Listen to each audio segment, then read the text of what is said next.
Buenas tardes a todos y a todas. Hoy tengo el gusto y también el privilegio de presentar a Carlos Villanueva Veleiras, que, como todo el mundo sabe en este momento, pues es profesor emérito, catedrático emérito de la Universidad de Santiago. Fue también profesor visitante de la Universidad de Pensilvania y asesor de la Universidad Católica de Porto, así como colaborador del Instituto de Investigaciones Estéticas de la Universidad Autónoma de México. En los lunes del Ateneo hemos tenido la suerte de repasar la historia del Pórtico de la Gloria y su restauración, así como de la catedral, gracias a las conferencias del profesor Pardo Vilar y a las visitas explicativas realizadas a la catedral de la mano del canónigo director de la Fundación Catedral, de la que además estuvo al cargo de las obras, don Daniel Lorenzo.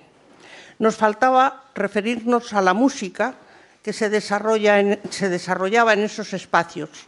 De ahí el interés por conocer lo que de ella nos pueda decir Carlos Villanueva a través del Códice Calistino. Sería muy largo, evidentemente, relatar todo el currículum de Carlos Villanueva en relación con la investigación y la publicación de los temas relacionados con la música, pero fundamentalmente me interesa resaltar el trabajo con la música en relación con el Pórtico de la Gloria y Santiago. Para empezar, el conferenciante de hoy, Carlos Villanueva, fue el codirector del proyecto para convertir en instrumentos reales los representados por el maestro Mateo en el Pórtico de la Gloria, ya en los años 1990-95. Además, sus líneas de investigación nos regalan obras como el Códice Calistino y la música de su tiempo, el Pórtico de la Gloria, música, arte y pensamiento. Juntamente con el estudio y la investigación, ha realizado trabajos de interpretación de la música en el Camino de Santiago y la música medieval en general. Fue el fundador y director del grupo Itinere de la Universidad de Santiago y ha grabado 8 CDs con música medieval, renacentista y barroca, obteniendo, entre otros, 2 premios nacionales de discografía en 1984 y 86 y también el Premio Gallegos del Mundo. Fue galardonado en el 2020 con el 24º premio del Grupo Compostela de Universidades por sus actividades precisamente en torno al Camino de Santiago. Por supuesto que su actividad se amplía con otros temas relacionados generalmente con Galicia, como el comisariado del centenario de Baligay y la responsabilidad de la publicación del libro dedicado a él, Tientos y Silencios, así como la revisión y la edición de los cancioneros de Castro San Pedro, en los que a finales del siglo XIX se recopilan gran número de canciones y música gallega. Además, recientemente, en colaboración, ha publicado el libro Manuel de Falla en el imaginario de los músicos exiliados, Adolfo Salazar y Jesús Baligay. Escuchemos entonces al profesor Villanueva lo que nos va a decir de la música en el Códice Calistino. Me bajo para ver abajo las... Bueno, muchísimas gracias, Carmen. Yo pensé que hoy no iba a haber nadie porque hace un frío espantoso y dije yo, pues hoy no van a venir, pero veo que hay gente fiel al Ateneo. Y tengo que decir también que he traído el manuscrito, el facsímil del códice, y he hablado con Carmen, lo voy a dejar en depósito en la biblioteca del Ateneo para que lo podáis mirar y lo podáis revisar, y algún libro de los que voy a dar como bibliografía básica de todo este tema estupendo de la música en el Calistino, porque curiosamente se han hecho grandes documentales sobre el robo del Calistino, pero no he visto nada aún sobre el Calistino y su música en la televisión o en los medios donde se debería dar también la importancia de por qué este documento es excepcionalmente interesante no solo para los estudiosos, sino para la historia de Compostela en general. Hasta mi llegada al departamento en el año 77, que dirigió la parte musical el padre López Calo, siendo rector don Manuel Lucas Álvarez, yo no había cogido en mis manos el Calistino. Lo había escuchado, me habían hablado de él, pero yo había trabajado mucho en el Seminario de Lugo con partituras en notación cuadrada, en notación del Liber Usualis, y estaba familiarizado, digamos, con el gregoriano, con el canto gregoriano. Y en aquel año, en el 77, empecé a trabajar con López Calo precisamente en la transcripción del Códice Calistino, la parte monódica que está en el libro primero. Todo el libro primero del Calistino se dedica a la monodía, y a la polifonía. Al final, en el apéndice, después del libro quinto, aparece unas piezas de polifonía de enorme interés, como veremos. Y durante un año entero trabajé precisamente en la transcripción de lo que era el manuscrito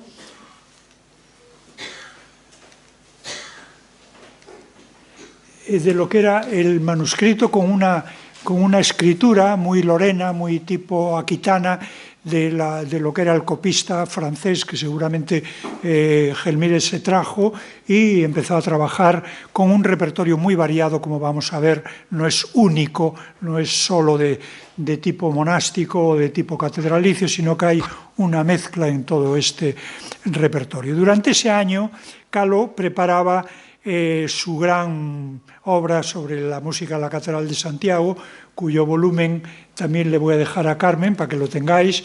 El volumen quinto se dedica precisamente a la época entre Diego Peláez y Diego Gelmírez, ocupando de lleno la transcripción y el trabajo que hace Calo, que hice yo en su momento en transcripción, pero que era una línea muy gregorianista. Calo siempre trabajó sobre este repertorio pensando que el Códice Calistino, tanto en la parte gregoriana como en la parte polifónica, se interpretaría al modo de Solesmes. Tenéis que pensar que Solesmes es del siglo XIX. Hay ahí un vacío de tiempo donde no sabemos cómo fue evolucionando la transcripción y cómo fue evolucionando la interpretación de lo que pudo haber sido la monodía y la polifonía del Codex Calistino. Precisamente estudiando este repertorio y el de las cantigas de Santa María, empezaría también mi trayectoria como intérprete. Yo precisamente con estas transcripciones que yo hacía, un poco insisto en la línea gregorianista que me dictaba López Calo, pero yo fui metiendo ya en mis primeras grabaciones del año 80, 81, empecé a meter cosas que yo iba leyendo sobre la polifonía aquitana, sobre la polifonía de Notre Dame, donde yo veía, consultando el manuscrito, que había signos ortográficos, acentos, partes de monodía y de polifonía que exigían una transcripción más de tipo rítmico, ternario, binario, etcétera, etcétera, cosa que hasta el momento yo no había hecho. Mis primeras grabaciones fueron también de tipo gregoriano, dictado por mi maestro López Calo. Y así ocurrió que desde el 78 o 79 que se funda mi grupo hasta 2005 que acabamos como grupo, he ido evolucionando en la visión que yo tengo sobre el repertorio medieval, tanto de cantigas de Santa María como del repertorio del Calistino, como de otros repertorios que he tocado a lo largo de estos años, y sobre todo viendo cómo evolucionaba también mi parte teórica. he ido estudiando estudiosos de los años 1960, 70, gente muy potente que creía que el Calistino debía tener también una visión más a la francesa, como exigía un poco el tipo de escritura, el tipo de acentuación, etcétera, etcétera, etcétera, buscando una parte rítmica y sobre todo un tema de proximidad a autores como Alberto de París, como Leonino, Perotino, que empezaban a tener ya su parte importante en la Catedral de París y que tienen tratados, aunque son posteriores, como sucede en el Calistino. El Calistino es una escritura posterior a cuando fue concebido, pero en ese sentido yo empecé a trabajar también en diversas maneras de mirarlo a capela, gregoriano o distinto, con otra línea más de tipo ritmado ars antiqua, por decirlo de algún modo. Vamos a escuchar una primera pieza del Ad Honorem Regis Sumi, que es una pieza que aparece al final del añadido polifónico del Calistino. Aparece esta pieza que yo en principio la traduje también en modo gregoriano y se puede cantar como una pieza gregoriana, pero con los años me encontré con dos cosas importantes: la métrica y que es una polifonía subintelecta, que se dice. Son dos frases A y B perfectamente paralelas que, puestas en polifonía, hacen como un canon a dos voces. De tal manera que esto, que descubrí mucho más tarde, escuchando y leyendo cosas sobre la polifonía parisina, me encontré con que mucha monodía aparente, como el Ad Honorem Regis Sumi, puestos en voz simultáneas, crean un canon a dos voces perfectamente. Vamos a escuchar esta polifonía ad honorem con aditamento de instrumentos. Yo desde el primer momento he creído que el Calistino debería llevar también instrumentos.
Bueno, aquí escuchan solo una voz. En la versión que hice en 2000 con la capela gregoriana de Francisco Javier Lara, les hago cantar las dos frases en paralelo y es lo que se dice una polifonía subintelecta, lo cual nos da un avance enorme con respecto a lo que se estaba haciendo a finales del siglo XII y nos presenta un avance de lo que se haría ya en París y en otras catedrales ya del final del románico.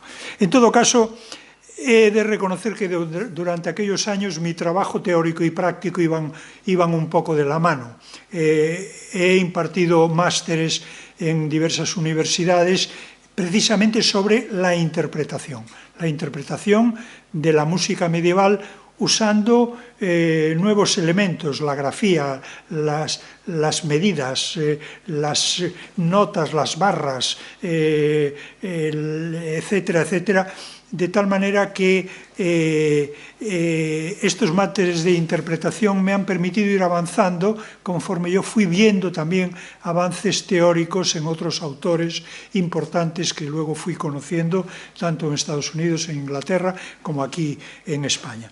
He contado también, lo ha dicho Carmen, con un elemento importante. Recientemente hemos celebrado un reencuentro la pasada primavera con los constructores del Pórtico de la Gloria, que ha sido un proyecto fantástico, que nos ha dado un vuelo internacional y sobre todo que nos ha permitido estudiar los instrumentos desde un punto de vista pragmático, cómo se afinan, qué cuerdas llevan, cómo se aplica al repertorio que estamos utilizando de toda esa época y en el cual instrumentos que nunca han faltado en mis versiones en los años, salvo la que hice con la Capella Gregoriana, que es obviamente un conjunto gregoriano. En las demás yo he utilizado los instrumentos con variaciones, con polifonía, en fin, haciéndolos jugar un poco como creo que en la época, viendo el Pórtico del Maestro Mateo, la perfección y la realidad de aquellos instrumentos, cómo se debieron haber utilizado, ¿no? He reconstruido también el oficio y la misa de Santiago, del 24, y la he presentado tanto grabada como en un estudio amplio, porque el Calistino es un totum revolutum, es una pieza litúrgica donde mete muchísimas cosas, muchísimas más cosas de las que normalmente se podían hacer, de tal manera que para el estudioso de hoy, para mí o para cualquier otro, se impone hacer una selección. En ese sentido, conozco la de Paul Helmer, que ha hecho la reconstrucción de la Misa del Apóstol, o la mía sobre la vigilia del 24, en la que tenemos que escoger, y por qué escogemos esta pieza, esta otra, esta lectura, un himno, una misa de tipo farcida o de tipo simple, etcétera, y eso da, digamos, al final tenemos que explicarlo, por qué hemos escogido esto o lo otro, de tal manera que eso fue un poco lo que estos autores del Calistino pretendían hacer cuando recopilaban tal cantidad de materiales. Pretendían tener ahí un repertorio para ir montando según la vigilia, la octava del 25, del 30 de diciembre, de la Translatio, de los milagros del apóstol, etc. Tener material, tener mucho material, de tal manera que Gelmírez fue acumulando tal cantidad de material que tenemos que seleccionarlo a la hora de presentarlo, porque corremos el peligro de poner mucho más de lo que se cantaba en realidad en aquella época. Finalmente, he de decir como presentación que en el año 2000 el padre López Calo y yo organizamos con la Fundación Barrié de la Maza un gran congreso que se llamó El Códice Calistino y la música de su tiempo, que tenéis aquí y que también os dejaré para que lo miréis. Era un ambicioso proyecto donde pudimos encontrar a lo mejor de los estudiosos internacionales sobre el tema de la música polifónica y de la transcripción y de la música medieval y su tiempo. Allí estaban gente que podáis conocer, López Alsina, que trabajó en su tesis doctoral precisamente sobre la constitución de este magnífico códice, Manuel Díaz y Díaz, Ángel Medina, Thomas Connolly, Leo Trailer, López Calo, Resner, Gómez Montanés, Ala Fuller, Susan Rankin, Buffard y otros muchos en un encuentro que fue un encuentro de mucha discusión, porque al lado de lo que yo opinaba o de lo que opinaba este o el otro, cada uno tenía su visión y su manera de orientar cómo sería esta música, cómo se haría, cómo se interpretaría, qué tipo de referencia podemos coger, bien de París, de Aquitania, del norte de Inglaterra, etcétera, y fue uno de los encuentros que han tenido una gran repercusión porque el libro se editó, está editado en varios idiomas, además voló a Estados Unidos y allí me han llamado ya para, digamos, rehacer muchos de estos circuitos de intelectuales e investigadores sobre el códice calistino. En el hostal aquel año yo traté de hacer una misa litúrgica. Traté de hacerla en la catedral, pero quiero decir que no lo conseguí. No lo conseguí porque el montar una ceremonia en la catedral, en aquella época, no sé ahora, era muy complicado. Y de hecho montamos mi vigilia, la montamos en la capilla del hostal de los Reyes Católicos como si fuera una misa, con lectores, con himnos, con tal cual la hubiera hecho con un sacerdote en la Catedral de Santiago, cosa que no pude hacer. Tengo que deciros que en el año 89, cuando vino Juan Pablo II, me ofrecí también a ver si podíamos hacer esa misa de la vigilia de Juan Pablo II, pero tampoco lo conseguí. Invitaron a unos músicos polacos, que por cierto eran muy buenos, están ahí en un disco sobre las grabaciones de la víspera, que no sé si eran las mías o no, pero posiblemente. En todo caso, vamos a escuchar de aquel momento el Kyrie de la misa farcida, una de las misas que se pueden escuchar y se pueden leer en el Códice Calistino, precisamente para la vigilia del 24, que es una de las grandes festividades, llena de peregrinos, como dice el peregrino, de alemanes, italianos, francos, con sus instrumentos, dando vueltas en torno al altar del apóstol, esperando el gran día del 25.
Bueno, veis una cosa muy interesante. El Códice Calixtino no siempre pone en la clave el si bemol y a veces lo pone delante de la nota correspondiente. Ellos han respetado lleve o no lleve el si bemol. Si no lo lleva, hacen el si natural, lo cual le da a la melodía pues también un cierto frescor que me parece lógico e interesante, ¿no? El Códice Calixtino que tenemos hoy, este magnífico trabajo, es la evolución del Liber Santi Jacobi, que fue encargado por Diego Peláez, o por lo menos los primeros trabajos, las primeras acumulaciones de repertorio, que prácticamente un poco en el momento en el que se produce el cambio de la liturgia hispana a la liturgia romana, de tal manera que en el Calixtino, lo que debió ser la primera redacción del Liber Santi Jacobi, aparecen ya piezas, unas de tipo monástico, pero otras que empiezan ya a tomarse del repertorio francés o del repertorio italiano y aparecen un poco para crear un gran oficio. Los obispos, tanto Peláez como Gelmírez, son conscientes que una catedral que se precie con peregrinos, con gente, con atractivo para todo el mundo, debe tener un oficio de la misma categoría, de tal manera que tanto Peláez como Gelmírez van a ir acumulando material y lo interesante es que lo acumulan tal cantidad de material que nos encontramos con mucho más del que exigen los oficios de la traslatio, de la pasión de Santiago, de los milagros, de tal manera que tenemos que seleccionar, porque muchos de ellos dan la sensación de que podían escoger, vamos a escoger hoy esta lectura o vamos a escoger este himno o este otro, porque si no sería imposible, no hay tantas fiestas de primera clase en Santiago como para llenar el repertorio que tenemos aquí, de tal manera que lo que vemos también en la evolución de las lecturas, en la evolución de los consejos que se dan, de los sermones que aparecen, hay como un quedar bien ante Roma. Roma que está jugando también con un problema, que es la supuesta venida de Santiago a España como evangelizador, prácticamente hasta Gelmírez no se consigue el que Roma acepte este paso importante. Y por supuesto también la traslatio, el traslado milagroso del cuerpo de Santiago, completo, con cuerpo y cabeza, etcétera, es un tema muy controvertido que vemos como la liturgia va dando pasos según Roma va aceptando esta o tal cosa, y este libro, digamos, va creciendo en cuestiones de materiales en función de la aceptación de Roma con respecto a todo este repertorio. En todo caso, Diego Gelmírez es el artífice, un poco, y de su mano está la consolidación de este gran templo románico que empieza en la época de Peláez, pero que va evolucionando y que se cierra unos años después de la muerte de Diego Gelmírez, en el que vemos ya la maravillosa catedral románica con sus capillas, con su girola, con su altar mayor, etcétera, etcétera, que era, digamos, la envidia y que es la fama mundial que adquiere tanto en los escritos como en las visitas que hacen gente que viene a copiar precisamente esa liturgia que de algún modo adquiere una fama especial, tanto la parte leída, los sermones, los milagros, los discursos, como la parte cantada, que de algún modo tenemos, por ejemplo, un monje de Ripoll, que viene en 1173, que copia parte del Calixtino y que está escuchando la música del del Calistino y la valora por la grandeza de las festividades y de las solemnidades que allí se celebran. Por lo tanto, tenemos una parte primera en el libro primero del Liber Sancti Jacobi, que luego será el Códice Calistino, cuando entre Calixto II a pasar a ser el autor. Por supuesto, ya había muerto Calixto II, pero anteriormente, digamos, aparece la recopilación en el primer libro de lo que sería la monodía, conductus, tropos, secuencias, misas, benedicamos, etc., al lado de sermones, milagros, secuencias, misas, benedicamos, etcétera, etcétera, para esas fiestas que debieran ser grandiosas, con esos 72 supuestos canónigos, que ya serían algunos menos, pero que según los textos contemporáneos pudieron haber sido unos 72 canónigos, entre los que venían los obispos de Braga, de Mondoñedo, de Tui, digamos, para completar esas solemnidades en las que el rey, muchos de ellos, hacía también la ofrenda de un voto que se fue consolidando con los años. La duda que nos asalta y que está presente en todos los estudiosos y que podéis ver en estos libros es realmente si este repertorio se llegó a cantar en aquel momento. Es un tema que, digamos, es objeto de estudio.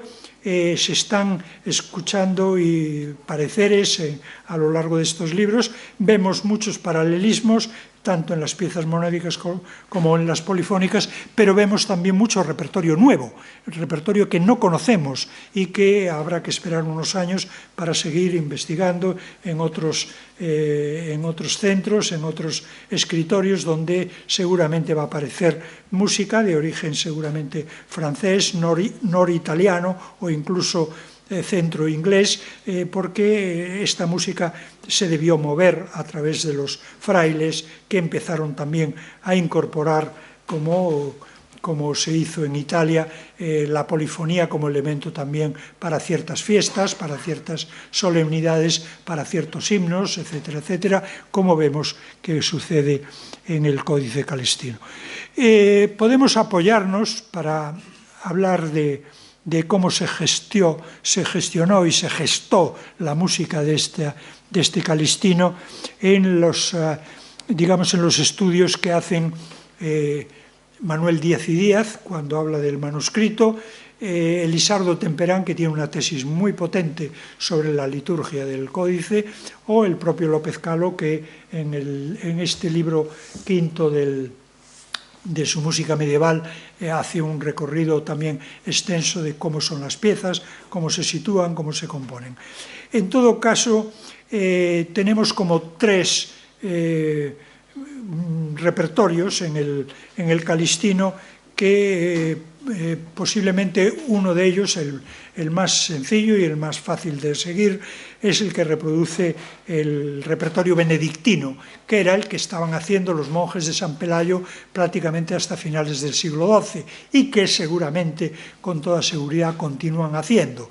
Nos dice el Liber Compostelano, el Tratado Compostelano histórico, también mandado a hacer por Gelmírez, que inmediatamente él metió cantores, metió canónigos, hizo ceremonias, pero es muy posible pensar que los monjes de San Pelayo no desaparecieron de un día para otro, sino que continuaron alternando y dejando crecer este repertorio y alternándolo con el rito, digamos, catedralicio al lado del rito monástico, y lo vemos en muchas de estas piezas que podemos ver reflejadas, partiendo de una métrica de tipo gregoriano, y la podemos hacer como han reproducido los cantores del grupo este que habéis escuchado. Pero al lado tenemos ya otras piezas, sobre todo tanto en la parte monódica de nuevo tratamiento, piezas compuestas seguramente a imitación y escuchando. Tenéis que observar una cosa: el repertorio del Calistino tiene una escritura que vale para el que sabía cantarla. nosotros, ¿cómo la interpretamos en la actualidad? ¿La interpretamos como canto gregoriano de Solesmes del siglo XIX? Pues no, seguramente. En todo caso, nos encontramos ya con repertorio en el cual en la monodía y sobre todo en la polifonía aparecen acentuaciones que claramente nos están llevando hacia 40, 50 años posteriores a lo que sería el acuerdo de antealtares entre el abad de Antealtares y Diego Peláez para cambiar el ritual. Por lo tanto, este ritual benedictino debió continuar durante años, pero ya se van incorporando estas piezas. Vamos a escuchar ahora una de estas piezas muy conocidas, el Gratulantes Celebremos Festum, en la cual yo ya he dejado de atender un poco la flexibilidad gregoriana, la acentuación gregoriana, y me muevo ya en un régimen binario, ternario, con acentuaciones de lotas largas, breves, y por supuesto con la utilización de instrumentos como un elemento fundamental para un himno como el Gratulantes, que puede tener obviamente esta versión o puede hacerse otra bien diferente. Vamos a escuchar Gratulantes Celebremos Festum.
Bueno, un poco a modo de síntesis, como decía Richard Croker, refiriéndose al repertorio aquitano y aplicándolo aquí al calistino, ciertamente esta escritura que veis ahí son grafemas que le dirían mucho al cantante de la época. Pensad que el cantante de la época transmitía oralmente todo este repertorio y hacía una serie de símbolos, de signos, que hoy día tenemos que traducir con nuestra visión actual. Y lo digo esto porque yo recuerdo cuando hicimos el concierto del Pórtico de la Gloria, se me acercó una señora y me dijo: esta es la auténtica música que escuchaba el maestro Mateo. Y yo le iba a decir, pues yo le iba a hacer un pequeño rollo de tipo, y se acerca al padre Calo y le dice: es la genuina, la auténtica, la que escuchaba el maestro Mateo. Obviamente no os voy a engañar y os voy a decir que conforme pasen los años haremos nuevas versiones, porque, digamos, toda esta música a nivel interpretativo se basa un poco en escuelas de interpretación, en cómo se hacía aquí, allá, en el norte, en Italia, en Francia, en Inglaterra o en Santiago de Compostela. El caso es que no tenemos, lamentablemente, una grabación como existe en la actualidad, ¿cómo sería este repertorio? ¿Cómo lo cantarían como lo canto yo? Pues seguramente no, con toda seguridad no. Pero esto quiero deciros que me veo en la obligación de ser teórico y práctico. Yo, como director de un grupo, tengo necesidad de teorizar, de explicar a la gente por qué lo hago, y hacerlo e interpretarlo, y por eso también os digo que a lo largo de todo mi tiempo como intérprete he ido evolucionando en función de cómo ha evolucionado también mi comprensión y mi analítica sobre todo, especialmente sobre la polifonía. ¿Qué pretende el autor del Calistino añadiendo la polifonía y la monodía? Un gran libro de liturgia. Qué duda cabe que todo, y controlado por Roma, porque se estaba poniendo en marcha toda la reforma romana, el pseudo Calixto, el supuesto Calixto II, está dando una normativa de qué repertorio quiere para un gran centro como el nuestro. Y sobre todo está tratando de ofrecer un elemento fundamental para los muchos copistas que van a venir del mundo, de todo el mundo, a Santiago, inspirados y atraídos por la grandeza de esta música, de la catedral, de los altares, de la fiesta que se celebran con los canónigos, con los trajes, con todo el ceremonial esplendoroso que debió ser toda esta época, en la época previa y posterior al Códice Calistino. En plena consolidación, además os decía, de la reforma gregoriana. Es fácil encontrar en el Calistino ejemplos. Carmen Julia Gutiérrez, en un artículo precisamente de este libro de la música de su tiempo y el Calistino, nos habla elementos paralelos de piezas con otras piezas que ella ha encontrado en diversos repertorios, en polifonía y en monodía, pero encontramos también al lado de elementos del Códice Calistino que son novedosos, que no conocemos cuál ha sido el paralelo. Es posible que se hacían en Santiago, viendo esta escritura, con los cantores que aparecen indicados en las piezas del Calistino. Dice: hic vini cantores, hic chorus canta. El coro canta aquí con dos cantores, con un cantor, con dos niños, etc. Da como diversas indicaciones de cómo se debe cantar. ¿Sería este mismo repertorio? ¿Por qué no? ¿Por qué no? Teniendo en cuenta, sobre todo, y es muy importante, que mucha de la música del primer libro, que era monódica, aparece también dos casos en concreto, y vamos a decir el Ad Honorem que habéis escuchado, que aparece también como una polifonía subintelecta al final de los añadidos polifónicos. Por lo tanto, tenemos que pensar que seguramente esta polifonía se hacía de una determinada manera, como creemos que fue el atractivo máximo de muchos de los copistas que fueron luego a Salamanca, a Ripoll, que fueron a Inglaterra, que fueron a diversos, y dejaron copias de este magnífico Codex Calistinos, que es posterior, como os podéis imaginar, a la muerte del propio Papa Calixto II. Y sobre todo hay de interés también lo que yo llamo un post-gregoriano. Hay elementos, especialmente en himnos, en algunas de las piezas del ceremonial, que presentan escritura que es perfectamente asumible como una escritura de transcripción rítmica, en binario o en ternario, como os he expuesto en el Ad honorem regis sumi, que es claramente una pieza que se puede cantar en binario o en ternario, y se puede cantar también como canto gregoriano, como la ha cantado Calo en la transcripción que presenta en el libro quinto de Polifonía. Pero en todo caso, esas piezas que yo llamo post-gregoriano, que están hechas después de la reforma gregoriana marcada por antealtares y por el obispo Diego Peláez, podemos transcribirlas ya y emplearlas en funciones que no sean estrictamente las catedralicias, en ceremonias como procesiones, como Ordo Profetarum, como Quenqueritis, todos estos dramas medievales acogen perfectamente una incorporación de un elemento compostelano porque estamos en Santiago, porque hay peregrinos que están escuchando esta música y incorporan elementos del repertorio jacobeo.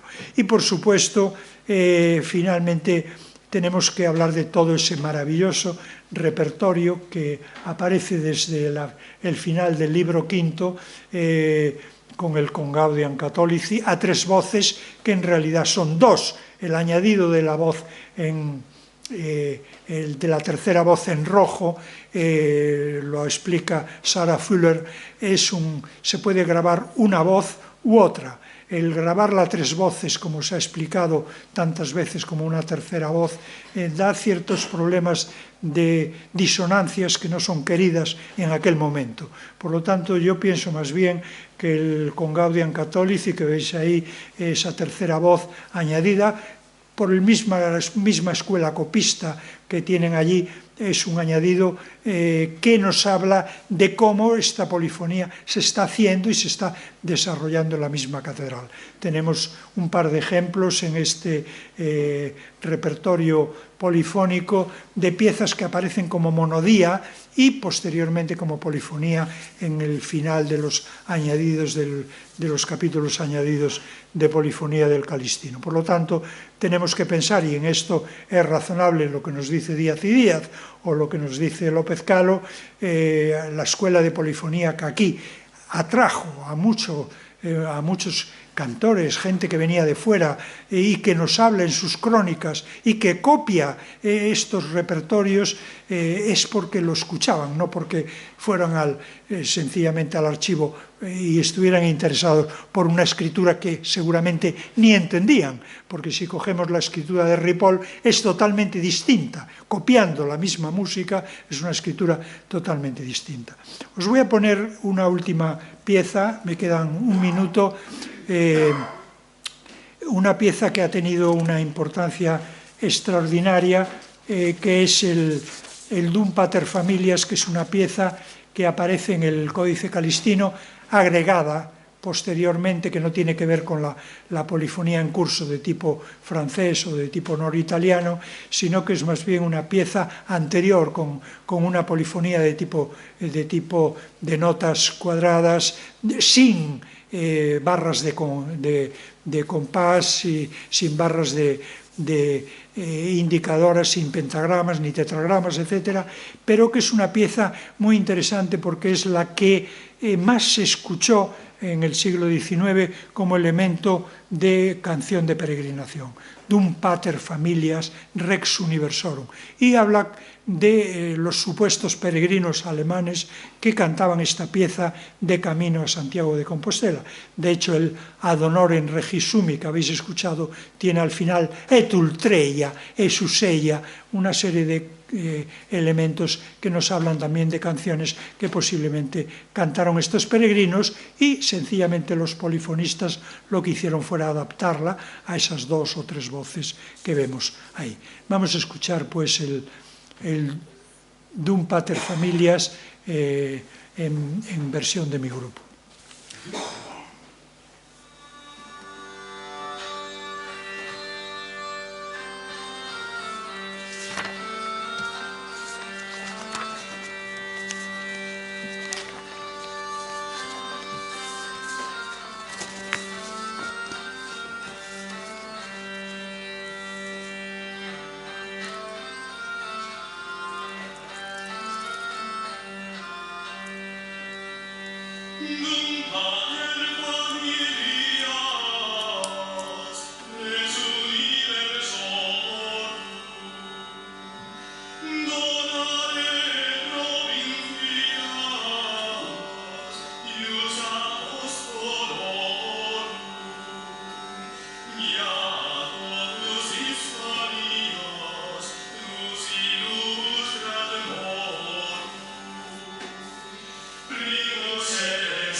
El padre Higinio Anglés, para Música en Compostela, ha hecho, entre otros muchos investigadores, pero hizo una transcripción ritmada precisamente para que sirviera de himno, y de hecho es el que cantan cuando se empieza Música en Compostela, cantan este Dum Pater Familias y lo llevan, digamos, a ritmo medido a dos partes, perfectamente asumible. Obviamente no está la escritura, que os voy a... ¿Esto lo puedo mover? Aquí tenéis la escritura. La escritura no tiene tetragramas ni pentagramas, es una escritura de notas cuadradas y es totalmente impropia para hacer una transcripción rítmica, pero también se puede hacer en base a cómo quieras usarla, si la quieres usar como un himno, si la quieres usar como una canción de tipo gregorianizado, etcétera, etcétera. Bueno, siento que el tiempo se acabe y sobre todo quiero daros las gracias por poder hablar de un tema del que se ha hablado poco, curiosamente. Se ha hablado de cómo se ha robado el códice, cómo han perseguido a este, al otro, incluso a mí me llamaron para saber si el facsímil mío era de los que se habían robado y tal. Ha salido en televisión recientemente un gran programa, casi como si fuera una serie de policíaca, y creo que merecía la pena también hablarse, y merecerá la pena que se haga un gran programa de televisión hablando de esta música y haciéndola encadenar con todo lo que ha sido la grandeza de Santiago, la catedral, el cierre del pórtico, la venida de los peregrinos, que se constituye en la gran catedral de la humanidad cristiana, junto con Roma y Jerusalén, precisamente gracias a este y otros trabajos de acumulación y de trabajos gracias al obispo Gelmírez y sucesores. Muchas gracias y quedo dispuesto a sus preguntas.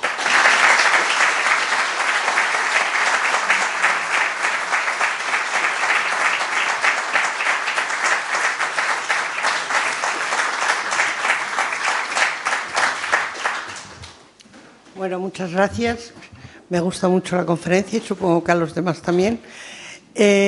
Abrimos el diálogo. ¿Preguntas? Gracias, Carlos. Ha sido estupendo escuchar esta exposición tuya. Me siento muy feliz y te felicito por ello. Mi pregunta es, deduzco de tu exposición y de las diapositivas que incluyen páginas del Codex, que se recoge bueno, el pentagrama, monograma o como se llame técnicamente, el texto cantable, pero ninguna referencia a acompañamiento musical. No, no, para nada. No, no la había. No, no. No figura la incorporación de instrumentos. Digamos, para deducir si debemos utilizar instrumentos, tenemos que usar la literatura, la tradición, lo que se ha escrito de cómo eran los, por ejemplo, los en Ripoll, en determinadas ceremonias las hacían con algún instrumento, pero no las ceremonias, digamos, las lecturas y las ceremonias de misas y oficios, sino procesiones, etc. Y de hecho el Calistino en determinada ocasión dice: úsese también órgano et tímpani, los tímpanos y el órgano, pero ciertamente según qué repertorio. Sin embargo, en las partituras no hay ningún tipo de indicación de que se usen instrumentos. Digamos, es una derivación que nosotros, es una licencia que nos tomamos en base a, digamos, a la literatura de la época, sobre todo cuando no se refiere a la liturgia catedralicia o la liturgia monástica. Por ejemplo, en los Ordo Profetarum se hacía claramente instrumentos, y esto se hacía en la catedral, en el atrio o en el pórtico, etc. Y un elemento fundamental, la perfección de los instrumentos del pórtico nos permite reproducirlos con una absoluta fidelidad. Afinación, cuerdas, número de cuerdas, de clavijas, etc. Y nos invita según qué repertorio. Yo, como os digo, según donde toque y según el repertorio que haga, lo hago con instrumentos o sin instrumentos. Obviamente, si cojo a un grupo gregoriano como el que habéis escuchado, lo hago cantar gregoriano y punto. Le puedo meter, en base a la escritura, una rítmica según yo vaya viendo, pero no lo meto con instrumentos. De hecho, en la versión que hicimos aquí, os explicaba en 1990, que lo hicimos aquí en el Hostal de los Reyes Católicos, lo hice únicamente con el organistrum. Solo se oyó el organistrum para dar los pedales, que vienen, es muy útil porque de hecho se usaban en los conventos para utilizar como elementos afinadores,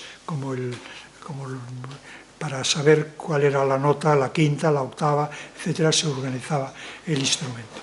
Gracias, muy aclarador. Pero si me lo permites, y si no quito espera, la palabra a nadie, has mencionado el Ordo Profetarum dos veces, antes en la exposición y ahora. Aquí hubo uno muy recordado hace 18, 15 años. Dos Ordo Profetarum. Me alegro, Ramón lo aclara. Hubo otros Ordo Profetarum, o sea, con esa ceremonia medio teatral en Santiago, aceptable, que no fuera de origen limosiano, como decía Serafín Moralejo. Bueno, el Ordo Profetarum procede del centro de Francia, es traído aquí, según el estudio que va a hacer Serafín Moralejo, tomado un poco de las imágenes, ve, digamos, en el pórtico imágenes del ordo, lo cual es muy acertado y nos hace pensar que el ordo también se hizo en Santiago, elemento más que probable. Pero indudablemente yo, cuando Manuel Castiñeira y Francisco Luengo establecen hacer el Ordo Profetarum, lo vi como me pareció una solución magnífica. Sobre todo traté, hablando con los canónigos, de que se instituyera como un elemento permanente, pero las tradiciones que se pierden son muy difíciles de recuperar. De hecho, el ordo lo tenemos en Levante con la Sibila, y lo tenemos en cantidad de iglesias que se hace toda la Semana Santa cantando con diversas piezas, y se usa piezas de los Ordo Profetarum de la Sibila o de Daniel, etcétera, de aquella época. Pero lamentablemente en Santiago no quisieron prolongarlo. Yo creo que le dieron un aspecto un poco litúrgico, muy festivo, y debieron haberlo ajustado más a las enseñanzas litúrgicas de la época, ¿no? Pero la pena es que no se perdió y no se recuperó. Muchas gracias por la charla. Y mi pregunta es si las mujeres podrían cantar o solamente eran los hombres que cantaban. Bueno, las mujeres tienen una parte... ¿Cantaban estas canciones? Ayer me hacían esa pregunta en Radio Nacional para el tema de las cantatrices y de las soldaderas. La mujer tiene un papel fundamental y que duda cabe que cuando vamos a los conventos de mujeres se canta el canto gregoriano. Tengo que deciros que uno de mis grandes sueños lo hice con mi grupo en el convento de San Pelayo de Antaltares, con las monjas de San Pelayo, tratando de hacer un domingo al mes de canto gregoriano. Lo hicimos 2 veces, pero debieron recibir alguna llamada del obispo y que no les gustó demasiado, y fue una pena, porque las mujeres tienen una parte muy activa y de hecho hay en la historia del canto llano mujeres que han compuesto piezas para el repertorio femenino y por supuesto las grandes juglaresas de la época medieval. Ahí no había problema. Eso sí, no tenía muy buena fama en los escritos moralistas de la época, pero eso a nosotros nos da igual. Yo siempre tuve mujeres en mi grupo y cantaban a voz en grito. Ante todo, muchas gracias por la conferencia.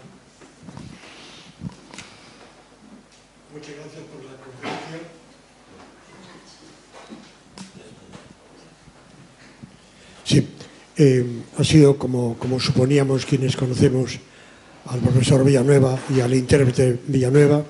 Hemos oído su palabra y hemos oído cómo han interpretado esta música. Cuando uno oye alguna de estas piezas por primera vez, se da cuenta, al cabo de la segunda o tercera repetición, que son melodías muy sencillas, fácilmente de memorizar, y uno se siente tentado a participar en ello. La pregunta es, en las celebraciones en la catedral cantaban solo los canónigos, el coro, el pueblo que supiera esa melodía o quizá la segunda o tercera estrofa ya había cogido el estribillo y podía repetirlo, participaban o simplemente se limitaban a escuchar lo que cantaban los oficiantes. Bueno, es interesantísima pregunta porque mucho de este repertorio tiene claramente una base popular. O sea, pero tiene una base popular porque las transcripciones que se han hecho de la música popular desde el siglo XIX y XX han querido también, digamos, hacer esta liturgia popularizante.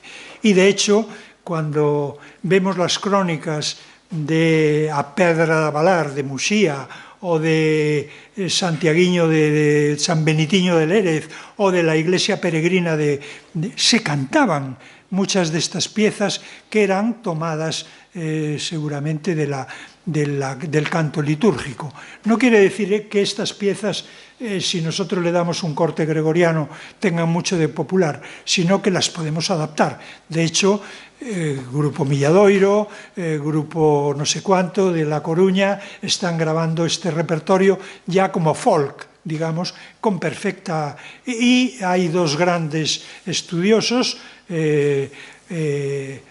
Santiago Tafal y el director del Museo de Pontevedra, Filgueira, que crean una teoría popularizante que ha sido muy seguida por otros estudiosos. López Calo en concreto, pues habla de ad honorem regi sumi qui condidit omnia venerantes jubilemus ad orevia mania, cabe perfectamente una reproducción en forma de muñeira, que a lo mejor el que la escuchaba en el atrio, pues la cantaba, ¿por qué no?, en forma popular.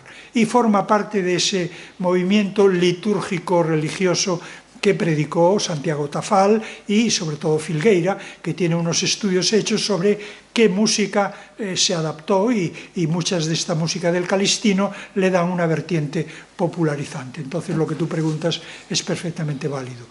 La gente que estaba aquí días y días escuchando repertorios la coge, la adapta y la lleva y la reproduce en forma popularizante. ¿Por qué no?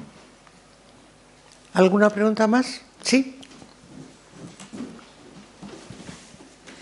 Bueno, muchas gracias, Carlos. Como siempre, muy interesante. Estuviste hablando un poco de... ¿No escuchas? Sí. Del proceso que tuviste con este repertorio y con el grupo, ¿no? Y cómo ha empezado la manera gregoriana o después metiendo instrumentos, digamos, a partir de la partitura, que funciona en realidad como un plano no completo, cuáles fueron tus interpretaciones. Y me preguntas cómo fue ese proceso, es decir, si te basaste meramente en otras fuentes, como la literatura o los instrumentos que hay en piedra, o si también había un proceso, digamos, dentro del grupo de experimentación. Simplemente probar si este instrumento funciona, si este sí lo hacemos natural o lo hacemos bemol. O sea, si la experimentación práctica tuvo un peso fuerte en esto o fue meramente documental el proceso mediante el que fuiste introduciendo instrumentos en este tipo de repertorio. Bueno, la pregunta no da para una pregunta, una respuesta, da para un máster que se llama La interpretación de la música medieval, en la cual puedo ir explicando cuál es ese recorrido. En cualquier caso, como comienzo, no tengo ni idea. O sea, yo me pongo a trabajar después de muchos años al frente del coro del seminario de Lugo, donde hacíamos canto gregoriano, donde hacíamos polifonía renacentista, etcétera, etcétera, y me monto un grupo sin saber realmente lo que quería. En todo caso, lo que sí te aseguro es que las primeras piezas que subieron al atril de mi grupo fueron las piezas del Calistino, las que yo transcribía, y las piezas de los villancicos al apóstol de José de Baquedano, en el cual yo estaba trabajando haciendo lo que sería mi tesina, la tesis de licenciatura. En principio, la base que uno tiene al principio es mucho de referencia. En aquel momento había grandes grupos, especialmente en Inglaterra, que trabajaban repertorio polifónico, en Múnich, en Suiza, en diversos países. Yo escuchaba esos discos y le añadía, digamos, mi aportación en base a mi propio gusto y a mi propia teoría, basándome mucho, en principio, como digo, en lo que decía Filgueira, lo que decía Tafall, sobre la utilización del instrumento como potencial música popular o más o menos popularizante. De tal manera que en el primer disco, que se llama La música en los siglos XII y XIII, de Ruada, 1980, se podía considerar, y de hecho he tenido críticas horribles de los grandes estudiosos, como un disco de folk. Yo, digamos, cogía las transcripciones, las transcribía, las llevaba a la partitura y las ponía a tocar con instrumentos más o menos de la música gallega, zanfoñas, flautas, dobles flautas, arpas, salterios, etcétera, etcétera, que son los instrumentos que podemos ver en el Pórtico del Paraíso o en el Pórtico de la Gloria. Por lo tanto, con los años, en el momento que te llaman ya para empezar a teorizar sobre el tema, tienes que dar razones de tipo teórico. ¿Por qué utilizas esto? Entonces fue una época muy grande de estudios de fuentes y estudios literarios sobre interpretación. de trovadores, de liturgias de diversas iglesias italianas donde aparecen crónicas de cómo se canta, de cómo se utilizan los instrumentos, y traté de adaptarlo de tal manera que en los siguientes discos, por ejemplo, la música medieval en Galicia, en 1982-83, yo ya me muevo ya más en un terreno litúrgico, vamos a decir. Introduzco instrumentos porque creo que me lo está pidiendo la propia lectura de la partitura, pero me muevo ya en un terreno que, podríamos decirlo, se puede tocar en una iglesia y se puede tocar perfectamente en una liturgia. Pero yo, conforme fue avanzando el tiempo, y acabo con esto, nunca he creído en la autenticidad última del intérprete. El intérprete en un repertorio antiguo se mueve con unos elementos de modernidad que no puede evitar. De tal manera que esa contestación que daba Carlos: señora, está usted escuchando la auténtica música del propio maestro Mateo. No existe. Nos movemos en unos elementos donde el aspecto teórico, como transcribo, etcétera, puede tener una base teórica importante, debemos seguirla, pero luego, a la hora de interpretar, lo único que debemos decir es razonar por qué lo hacemos así o de otra manera. Yo, en todo caso, según me muevo en una iglesia, en una fiesta litúrgica o una fiesta profana, muevo los instrumentos y los hago actuar de muy diversa manera. Bueno, pues muchas gracias, y agradecer también el detalle de que podamos consultar el facsímil y los libros. Ya avisaremos por un WhatsApp o un correo cuándo y cómo se pueden consultar, ¿de acuerdo? Ya lo pensaremos, por supuesto, en la sede. Os he dejado también mi correo electrónico, porque sé que algunos de vosotros va a estar interesado en algún aspecto concreto. En todas las conferencias que hay, siempre hay 4 o 5 personas que me escriben, y esto y lo otro. Hay un artículo, hay una revista muy buena que publicó unas actas de 1992-93 del Consejo de la Cultura, con artículos de Alsina, etcétera, que están en internet. Ponéis Códice Calistino o Gelmírez y su época o algo así, y si no, os lo mandaría yo, porque, digamos, hay nuevos artículos que han salido, que yo he leído hace 4 días, como quien dice. Y muchísimas gracias al Ateneo por invitarme a Gracias a ti.